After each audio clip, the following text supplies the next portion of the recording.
Hanggang talampakan. Oh yeah! Tara na!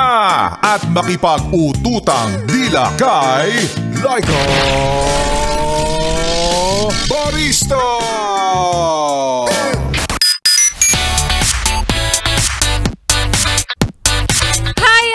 Kaway sa'yo, yes friend. Ngayon pong araw ng Wednesday, maligayang araw ng kagitingan sa lahat ng nakikinig.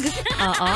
Literal na maligaya ang inyong araw o ang araw na ito para sa'yo.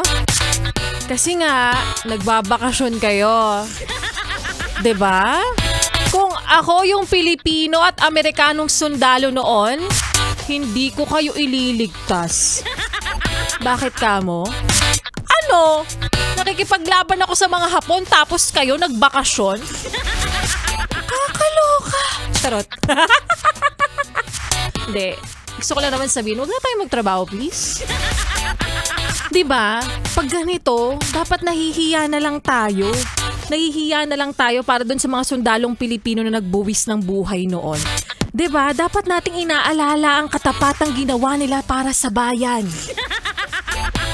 Charot. Nagdadahilan lang ako. Gusto ko nang makauwi.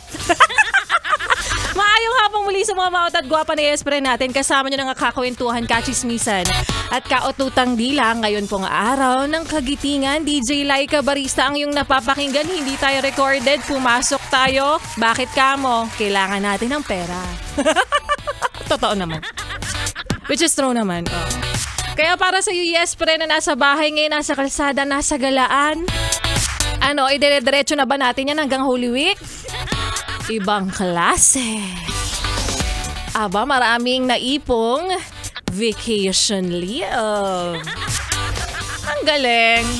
Sige, ang masasabi ko lang, ngayon sarap buhay. Pagbalik, hanap buhay. Ikaw ang duty sa Christmas pag ganyan. But anyways, para sa iyo, yes, friend, sa mga oras na ito ay nag-aabang o kaya naman ay nanghihingi na naman, nag-aabang ng himala mula sa mga yes, friend mo dito sa aming istasyon.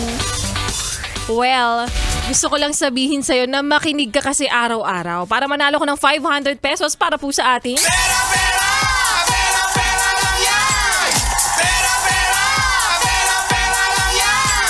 for today, dalawa na po ang nanalo ng tig 500 pesos. Agad-agad, hindi pa man natatapos ang araw na ito.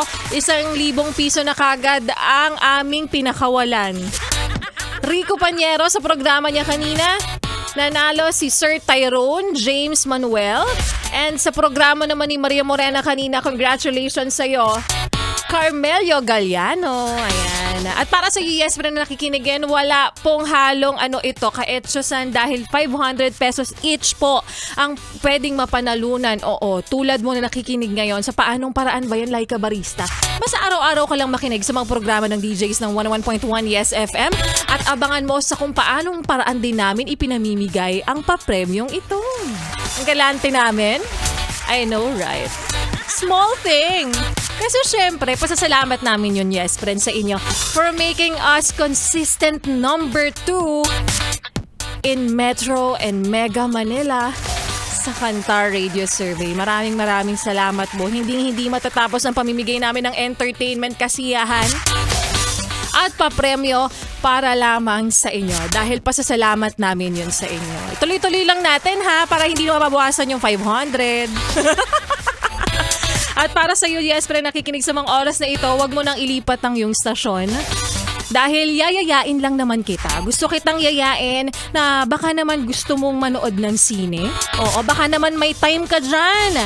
Dahil sabay-sabay tayong manood, yes, pre, ng Sinagtala. Ayan, isang bandang matagal nang nagkahiwalay at muling nagsama-sama para magbigay-pugay sa kanilang yumaong bokalista.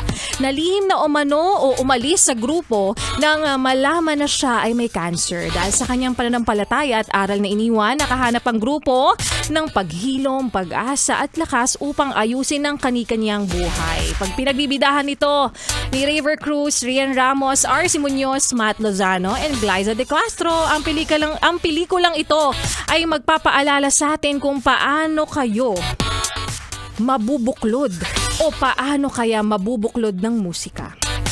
Ang bawat kanta ay natatapos, ngunit ang musika ay patuloy na nabubuhay. Panoorin ang pelikula ang Sinagtala, now showing in theaters nationwide. Magbabalik po si DJ Laika Barista, kaya wag mo nang ilipat ang iyong stasyon. Wag na ring ipihit pa ang iyong talapitan sa kalaban dahil mamaya sa aking pagbabalik.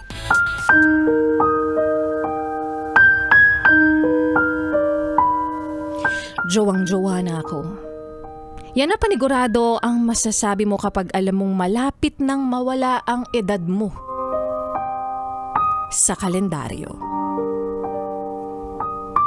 At yan nga, yes, pre, ng kwento na ating mapapakinggan mamaya sa aking pagbabalik para po sa ating Laika Barista Moments. Pero ngayon, yes, pre, ituloy muna natin ang pakikinig pag-indak mo sa mga kantahan natin. Ngayon pong hapon na napakaluwag na kalsada na araw ng kagitingan. Yung mga napag-uwian sa probinsya, pwede niyong pag-isipan na wag na munang bumalik. Charot. Kasama pong susunod nating kanta, I Will Take You Forever. Dito pa rin sa iyong paboritong istasyon na kabanding, ang 101.1. Yes! FM. Solid.